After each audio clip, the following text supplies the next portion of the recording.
Hello students, welcome to our online study YouTube channel. So last video हमने adaptation इन aerial animal study किया था. इस video में हम नेक्स्ट टॉपिक स्टडी करेंगे adaptation in reptiles. Observe from distance how snakes and earthworms creep. Which organs do they use for creeping? Are there any special changes for that purpose? Note any such changes. तो अगर आप लोगों ने दूर से सांप को चलते हुए देखा होगा, अर्थवर्म को देखा होगा, तो वो कैसे आगे सरकते हैं, किस तरीके से, तो उनकी जो स्किन होती है उसकी वजह से वो इजीली मूव कर सकते हैं. देन और कौन सा है, जो भी आपके रेप्टाइल्स मतलब जो जमीन पर घिसर कर चलते हैं, जैसे टॉर्टोइज हुआ, चिपकली है, तो इनके क्या होते हैं, क्लॉज होते हैं, तो उनकी वजह से वो चल पाते. चिपकली जो होती है उनकी फिंगर्स में जो क्लॉज प्रेजेंट होती है उनकी वजह से टोज में, तो क्लॉज टोज होने की वजह से वो चिपक कर चल सकती है, इसलिए उसे चिपकली कहते हैं, है ना. तो वैसे ही सेम, क्या स्नेक को भी ऐसे क्लॉज टोज होते हैं? तो आंसर इज नो. तो सांप के पास ऐसा क्या होता है कि जिसकी वजह से वो आगे चल सकता है?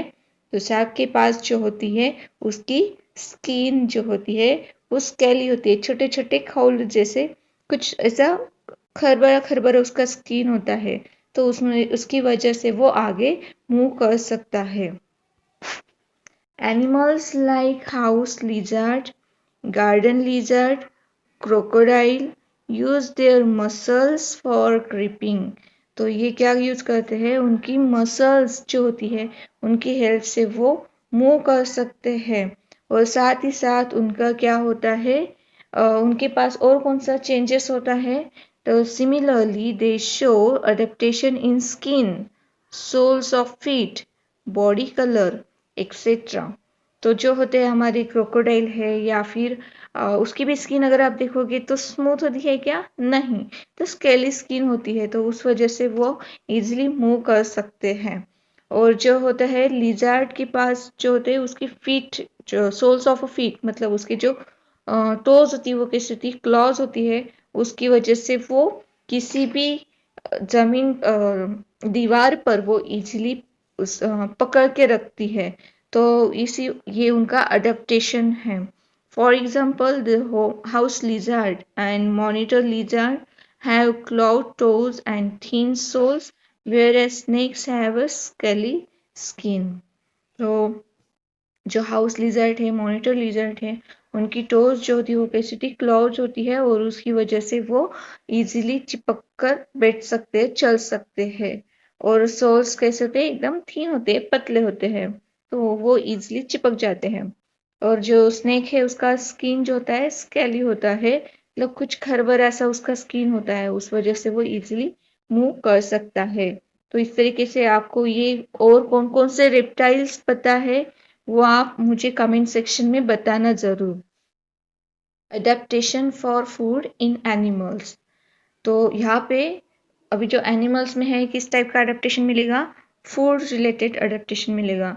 मतलब जो भी एनिमल नेचर ने क्रिएट किया है वो अलग अलग है, हर कोई एनिमल डिफरेंट है. तो वो डिफरेंट क्यों है, तो उसके फीडिंग के लिए. जैसे कोई आप बर्ड देखते हो तो किसी का जो चोंच होती है वो बहुत ही छोटी सी होती है, किसी की बहुत बड़ी होती है, किसी के पैर बहुत छोटे छोटे होते हैं, किसी के बहुत बड़े होते हैं, किसी की टंग जो होती है वो लॉन्ग होती है. तो ये सारे क्या है, अडेप्टेशंस है.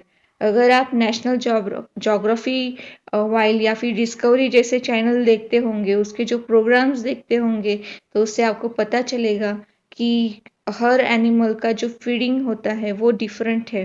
तो जैसे लायन है तो लायन का कैसा होता है, टीथ कैसे होते हैं उसके, एकदम शार्प टीथ होते हैं, ताकि वो जो है अपना जो भी शिकार है वो उसे अच्छे से खा सके, उसे जो मांस है उसका तोड़ सके, इसके लिए. और जो है फ्रॉग फ्रॉग की जो टंग होती है वो कैसी होती है, चिपचिपी सी होती है और लंबी होती है ताकि वो इंसेक्ट को इजीली कैप्चर कर सके।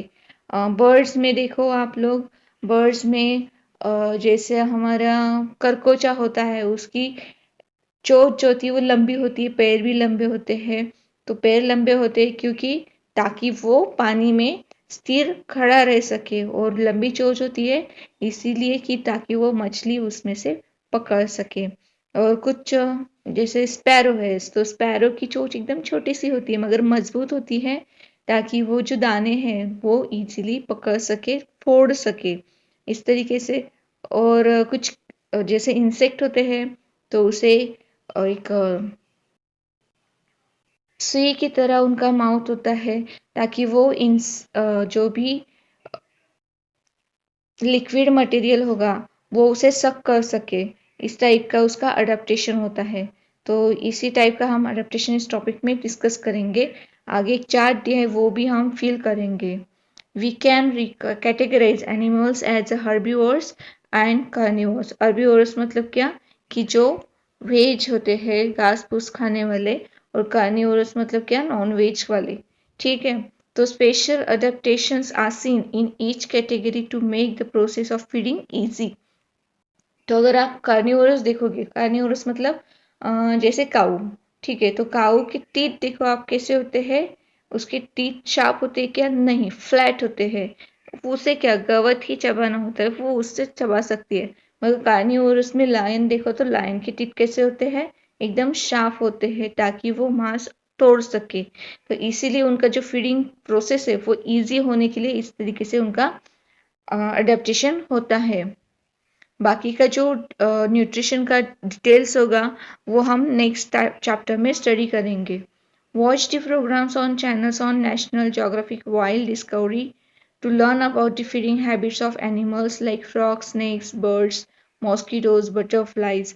तो ये जो होते हैं बाकी डिफरेंट डिफरेंट एनिमल्स का अगर आपको फीडिंग हैबिट स्टडी करना है, जानना है और उसके बारे में, तो आप ये चैनल्स या फिर यूट्यूब पे आप सर्च कर सकते हो, तो उससे आपको मोर आइडिया मिलेगा उसके बारे में। ठीक है, तो जैसे आप इस पिक्चर में देख सकते हो ये है किंगफिशर, देन नीचे जो है स्नेक है। तो ये फ्रॉग को एज इट इज कैप्चर कर रहा है। तो इसके जो बॉडी में ऐसा स्ट्रक्चर होता है कि वो एज इट इज निगल लेता है और फिर उसके बाद में वो राउंड होके बैठता है, तो वो इजी ऑटोमेटिक डाइजेस्ट होता है। देन यहाँ पर बटरफ्लाई देखो, बटरफ्लाई का माउथ कैसा है, सुई के जैसा है, ताकि जो नेक्टर है, जो मकरंद है उस फूल में, वो उसे सक कर सके। ऐसा ही सेम आपको मच्छर में भी मिलेगा। मच्छर की भी सुई तरह की से ही ऐसा माउथ होता है, तो वो ब्लड सक कर सके, ऐसा उसका स्ट्रक्चर होता है। तो चलो देखते हैं आगे। एक आपको टेबल दिया है, वो टेबल हम फिल करेंगे।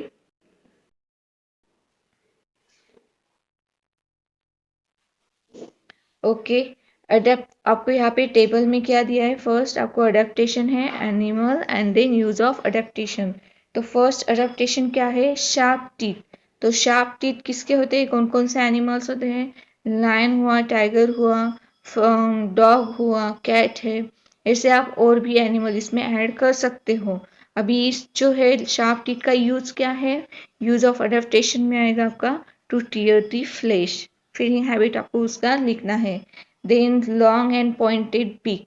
लॉन्ग एंड पॉइंटेड बिक किसका होता है, ईगल है, हमिंग बर्ड है। तो ये जो ईगल और हमिंग बर्ड है उनका लॉन्ग एंड पॉइंटेड बिक होता है। अब इसका यूज क्या होगा, to Hunt and suck the nectar.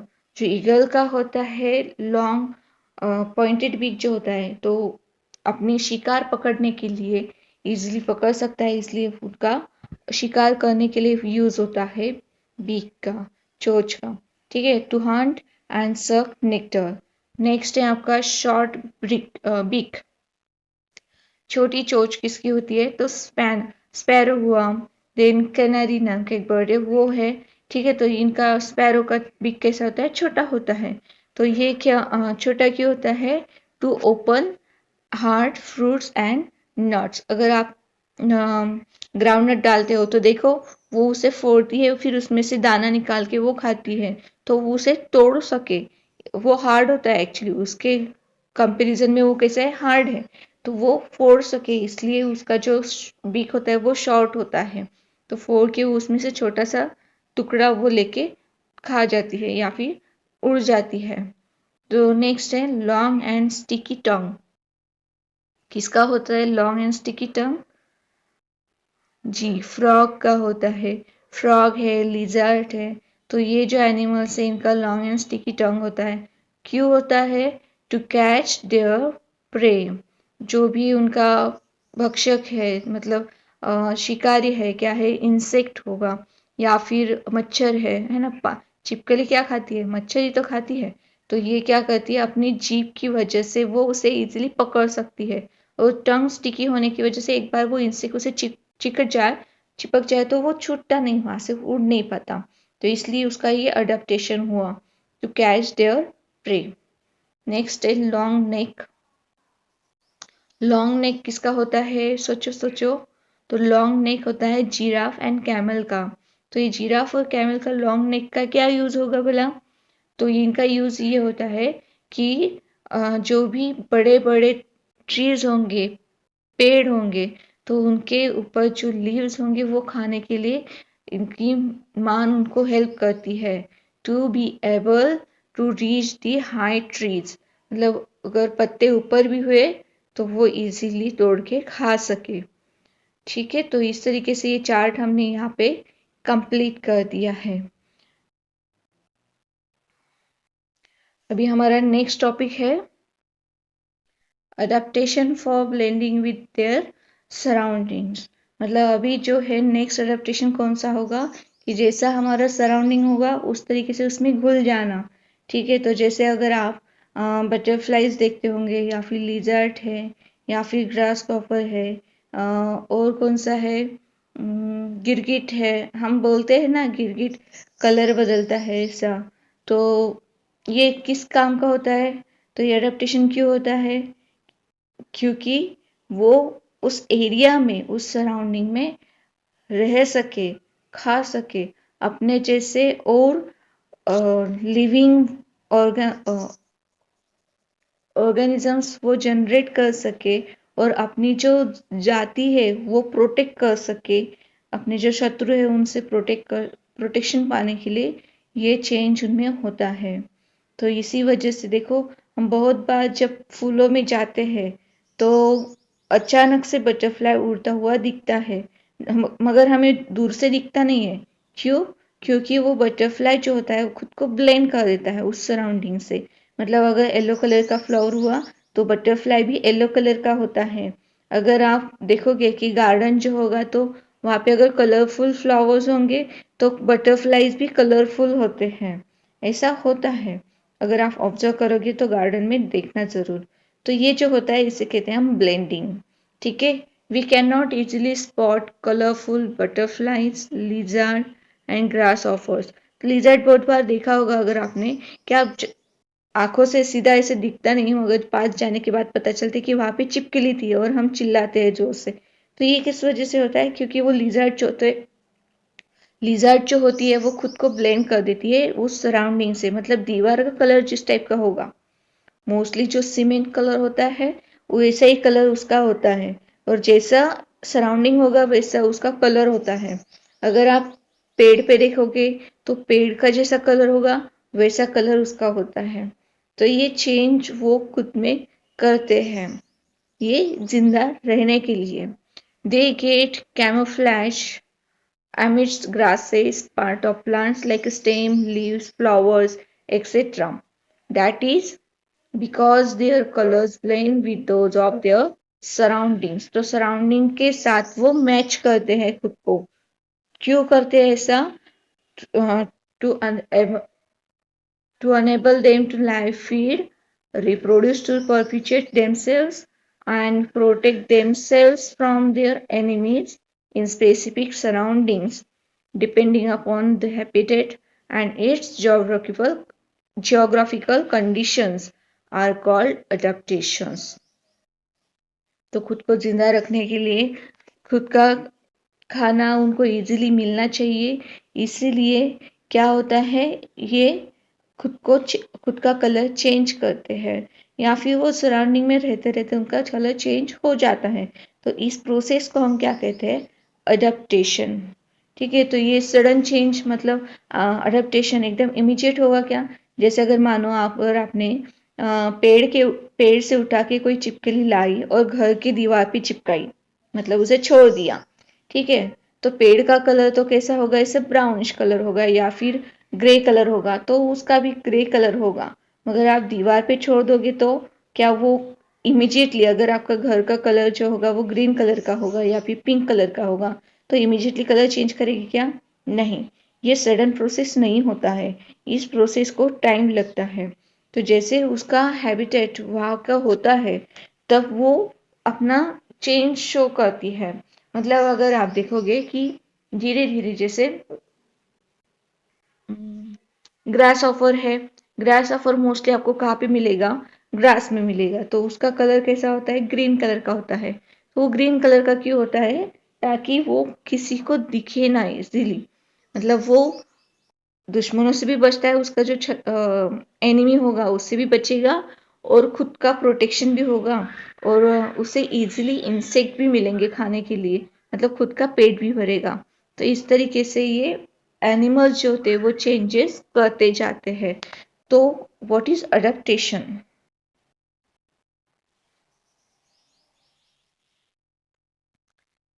Adaptation is not a sudden process. ये सडन प्रोसेस नहीं, इमीडिएट होती है ऐसा नहीं। It is gradual and continuous. Differences in the structure and appearance of present day animals and animals of thousands of years ago are the adaptations that occur according to prevailing conditions. It is our duty to conserve this diversity. तो जो adaptation process होती है वो एकदम अचानक नहीं होता है, वो चेंज, वो प्रोसेस सडन नहीं होता है, धीरे धीरे होता है।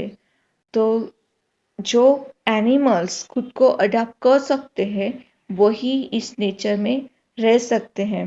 जैसे अगर आप देखोगे, डायनासोर था, हजारों साल पहले डायनासोर इस अर्थ पर था, मगर वो अभी नहीं है। क्यों नहीं है? क्योंकि वो खुद को अडाप्ट नहीं कर पाए, उन्होंने खुद में चेंज नहीं किए या फिर उनमें कोई चेंज नहीं हुआ। इस वजह से वो यहाँ पर जिंदा नहीं है। अगर उन्होंने कुछ चेंज किया होता, खुद में कुछ चेंज किया होता, जैसे सराउंडिंग जैसे वैसा, तो का आज भी वो जिंदा होते। तो ये जो अडेप्टेशन है ये होने के लिए भी टाइम लगता है, चेंज होने के लिए टाइम लगता है। और इसी चेंज को, ये जो डाइवर्सिटी है, हर अलग अलग एनिमल्स हमें हमारी अर्थ पर मिलते हैं, तो इनको कॉन्जर्व करना, उनको सुरक्षित रखना, ये हमारी ड्यूटी है। ठीक है, तो इस तरीके से यहाँ पे ये टॉपिक आपका कंप्लीट होता है। नेक्स्ट टॉपिक है आपका Darwin's theory of evolution, classification of living organisms. तो ये हम नेक्स्ट पार्ट में स्टडी करेंगे। अभी के लिए सिर्फ इतना ही। अगर आपको ये टॉपिक अच्छे से पसंद आया, समझ में आए, तो इसे लाइक कीजिए, अपने दोस्तों के साथ वीडियो को शेयर कीजिए और चैनल को सब्सक्राइब कीजिए। Thank you so much for watching this video.